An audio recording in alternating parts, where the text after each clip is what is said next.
Hi, Happy New Year. Welcome back to Primal. Facebook page, YouTube channel. You can follow, subscribe, all for free. So by all means spread the channel around. What I'm going to do today is I'm actually going to bring up again a topic which was one of my first ever blogs a while back called The Fundamentals of Stress. Now the important thing with stress, and I see it more because New Year, everyone getting into their resolutions, wanting to hit the gym, wanting to train hard, wanting to lose weight, which is all good, but there's a few things that people need to realise with stress. And to be able to get the most out of your training, you have to be able to control your stress levels. Most people will only consider one stress, and that's your psychic emotional stress. So I'm going to try and make this as simple as I can, really simplify it down so you can think about how you can balance your stress to get the most out of your training. Because if you just go in there pounding away at the treadmill or on the bike or on the weights and you're not changing elements of your lifestyle that might need it, you're going to get minimal results, and we want you getting lots of results. So to start with, what are the 6 fundamental stressors? All the stressors will create the same reaction within your body, which is cortisol release, which is your stress hormone. And stress summates. What we mean by that is that it goes one on top of the other, and you have a threshold of stress that you can deal with within your system, within your body. Over that threshold level, basically the stress becomes detrimental. So first I'll list the 6 stresses, and then I'll show how they interrelate with each other in the way I think about it, and the way I believe Paul Chek thinks about it as well. So first off, you've got your psychic or emotional stress. So that's your classic stress that everyone thinks about: financial stress, relationship stress, work stress, all of those stresses, everything that we get hit with on a daily basis. That is probably one of the main stresses that people believe that they're dealing with. However, you'll soon find out there's a lot more going on in your system than just that stress. And if that one's high, then you need to be looking at the other ones even more to help combat that one. So the second stressor is nutritional stress. Now, what do you mean by nutritional stress? Nutritional stress is the kind of food you eat, so whether it's high quality, organic, or better than organic, so what we call biodynamic or wild, or whether it's poor quality, commercial, hormone rich, chemical rich foods that will play havoc with our bodies. So that's one aspect of nutritional stress, but it's more nutritional stress is the balance of how we eat them. So do we eat regularly? Do we eat at the same times every day as much as possible? Because the body likes routine. So if we're eating, say, 6:30 breakfast, midday, and then 7 o'clock in the evening every day, the body's going to like that because it knows food's coming. You'll notice if you start doing that regularly that about half an hour before your meal, your tummy will start to get ready. You'll start to almost feel a bit achy, a bit hunger pangs, and that will be your body's stomach acid getting going, ready for food.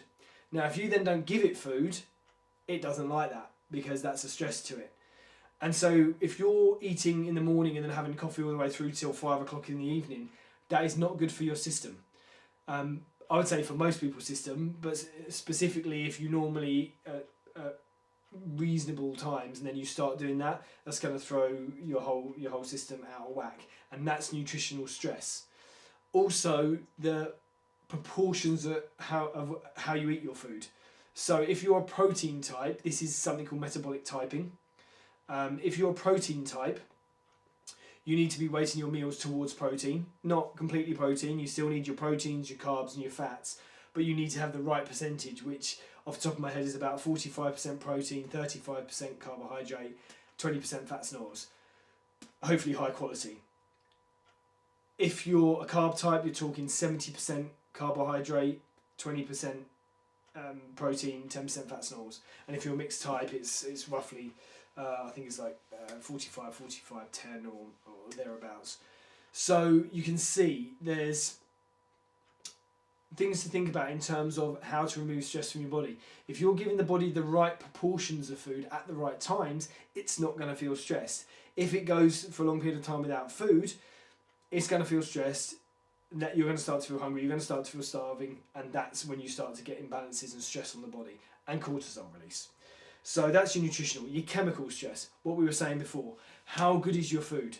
Is it chemical laden? Is it loads of hormones like normal commercial cow's milk that's pumped full of hormones? Is it the hormones that are pumped into chickens to fatten them up?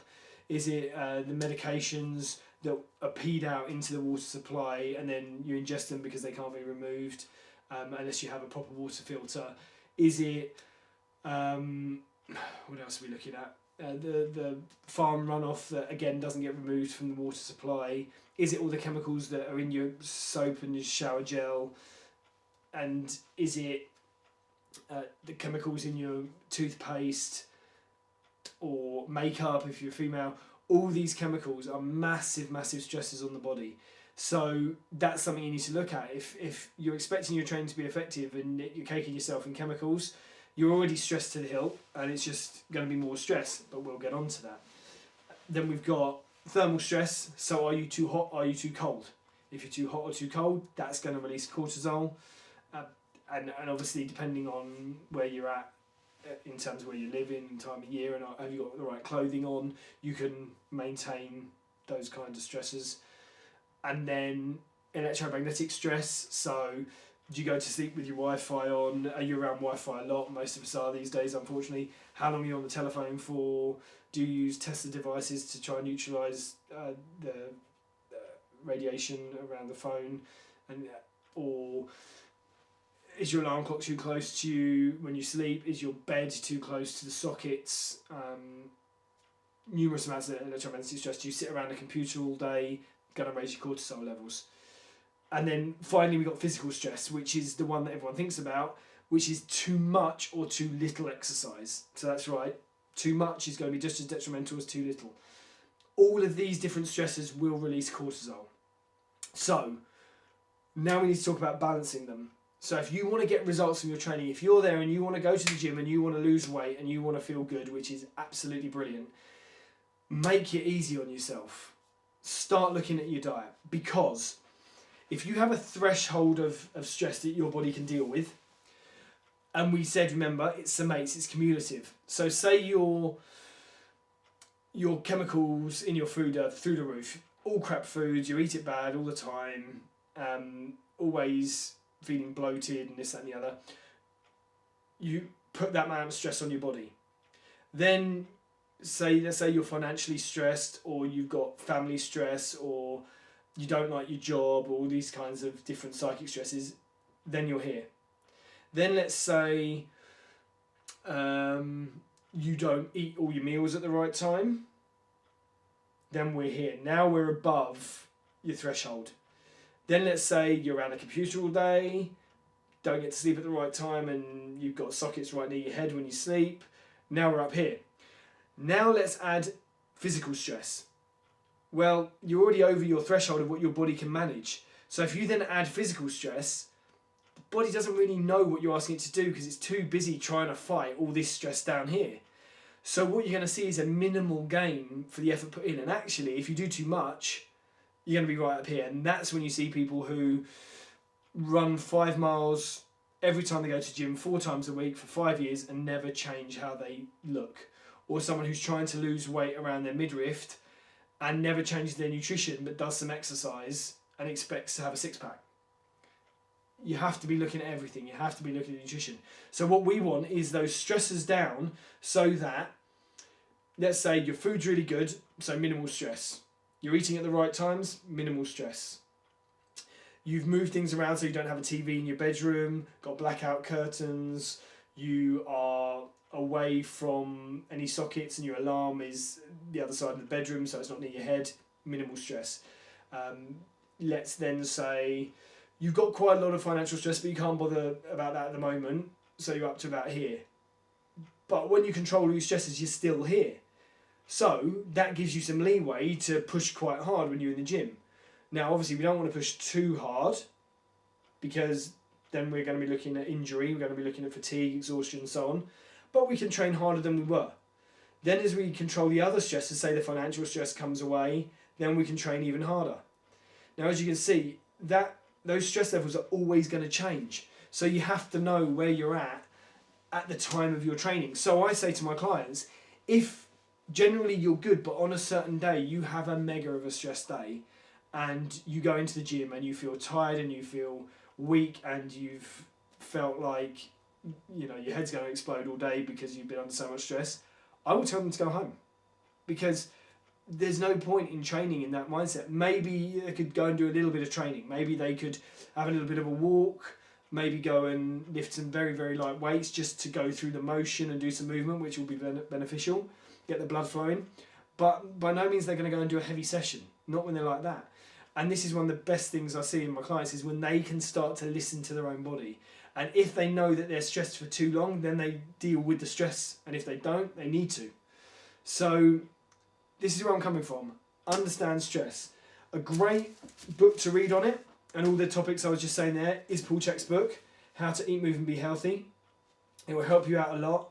Even if you follow just half the stuff in there, it's going to be better than you're doing at the moment if you're generally not living that healthier lifestyle. If you want to know more about metabolic typing and the basis of it, where it came from, you can read The Metabolic Type Diet, which is a book by William Walcott and Trish Fahey.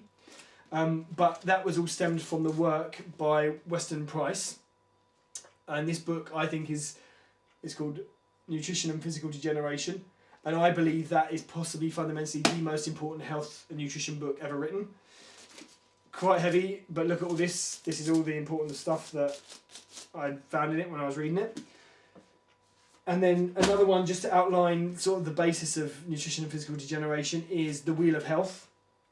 Very thin book, doesn't take you long to read, but just outlines how sometimes we come at health from the wrong way, and that we wait to get ill to then get treated, rather than prevent illness through being well. And that's what a lot of this is about, The Wheel of Health. It's also based on a lot of the stuff that they found around the tribe called the Hunza near India, which are some of the healthiest peoples that we've ever seen. And they would have a mixed diet of vegetables, fruit and meat as well. However, they were nearer the equator, so their level of meat need was probably less than people further away from the equator, but that's a whole different topic. So yeah, those 3 books are great. Look at stress, try to control stress, and then hopefully your New Year's exercise regime will go off with a bang, and you'll get huge results, and hopefully control your stress at the same time. If you need some additional help with stress, look into Tai Chi, look into meditation, or a meditation yoga. I wouldn't say the kind of yoga that a lot of people are doing, like Bikram yoga, or the power yogas and things like that, which raise your heart rate. If you're stressed, you want to be decreasing the heart rate. So technically, working in, which is any exercise that lowers the heart rate. If you're lowering the heart rate, or if you're keeping the heart rate at a level speed, then you're doing a meditative and calming exercise. Generally take that as a rule. So it can even be a gentle walk, just a gentle stroll. Anything that doesn't raise your heart rate is going to be brilliant for controlling that stress. From 5 years of Tai Chi, I can say that's a great place to start, as long as A, you get on with your instructor, and B, you don't stress about not getting there if you can't get there. So look after yourselves. Pass on the video, pass on the page, facebook.com/back to primal, YouTube channel, youtube.com/it's your health UK. Free, all free to follow. And yeah, I hope you enjoy it. I'm going to aim to bring you lots more little short bites of information, and hopefully together we can get fit and get primal and have a great year. So look after yourselves, be well and be primal.